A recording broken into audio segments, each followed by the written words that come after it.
काम का चरित्र पर प्रभाव। आइए जानते हैं गीता के दृष्टिकोण से। यह गीता का एक केंद्रीय विचार है। लगातार काम करो, लेकिन उससे अटैच्ड मत रहो। संस्कार क्या है? संस्कार को एक इनहेरेंट टेंडेंसी के रूप में समझा जा सकता है।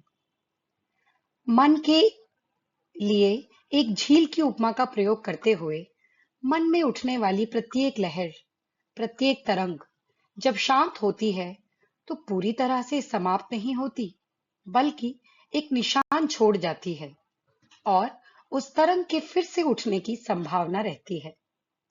यह निशान, जो कि उस लहर के पुनः प्रकट होने की संभावना है, उसे संस्कार कहा जाता है। हम जो भी काम करते हैं, शरीर की हर हरकत, हर विचार, जो हम सोचते हैं, मन पर एक प्रभाव छोड़ती है। और भले ही ये प्रभाव सतह पर स्पष्ट ना हो, वे सतही स्तर के नीचे अवचेतन रूप से काम करने के लिए काफी मजबूत होते हैं।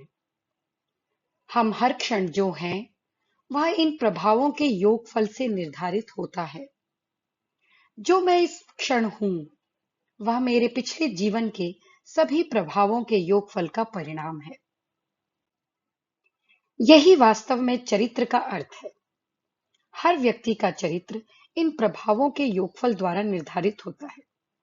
यदि अच्छे प्रभाव हावी होते हैं, तो चरित्र अच्छा बनता है। यदि बुरे प्रभाव हावी होते हैं, तो चरित्र बुरा बनता है।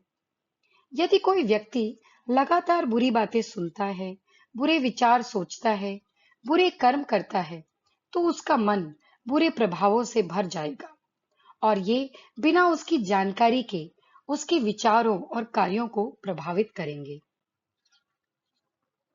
वास्तव में ये बुरे प्रभाव हमेशा काम करते हैं और उनका परिणाम बुरा होता है और वह व्यक्ति बुरा बन जाता है। वह इससे बच नहीं सकता। उसके अंदर इन प्रभावों का योगफल बुरे कर्म करने के लिए एक मजबूत प्रेरक शक्ति बनाएगा। वह अपने प्रभावों के हाथों एक मशीन की तरह हो जाएगा और ये उसे बुरे काम करने के लिए मजबूर करेंगे। इसी तरह अगर कोई व्यक्ति अच्छे विचार सोचता है और अच्छे कार्य करता है, तो इन प्रभावों का योगफल अच्छा होगा और ये उसे अच्छे काम करने के लिए मजबूर करेंगे, भले ही वह स्वयं भी ऐसा ना चाहे। जब किसी व्यक्ति ने इतना अच्छा काम किया हो और इतने अच्छे विचार सोचे हों, तो फिर अगर वह बुरा करना भी चाहे, तो उसकी प्रवृत्तियां उसे ऐसा करने की अनुमति नहीं देंगी। उसकी प्रवृत्तियां उसे वापस मोड़ देंगी। वह पूरी तरह से अच्छे प्रवृत्तियों के प्रभाव में रहेगा और जब ऐसा होता है, तो व्यक्ति का अच्छा चरित्र स्थापित माना जाता है। जैसे कछुआ अपने पांव और सिर को खोल में छुपा लेता है, फिर चाहे आप उसे कितना भी मारें या उसके टुकड़े टुकड़े कर दें, फिर भी वो बाहर नहीं आता। वैसे ही उस व्यक्ति का चरित्र, जो अपनी प्रवृत्तियों और अंगों पर नियंत्रण रखता है, अपरिवर्तनीय रूप से स्थापित होता है। वह अपनी आंतरिक शक्तियों को नियंत्रित करता है और कुछ भी उसकी इच्छा के खिलाफ उसे बाहर नहीं खींच सकता।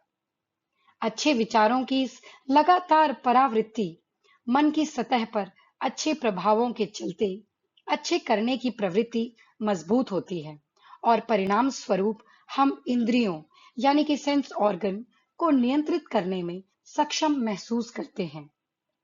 इसी तरह से ही चरित्र स्थापित होता है और तभी एक मनुष्य सत्य तक पहुंचता है।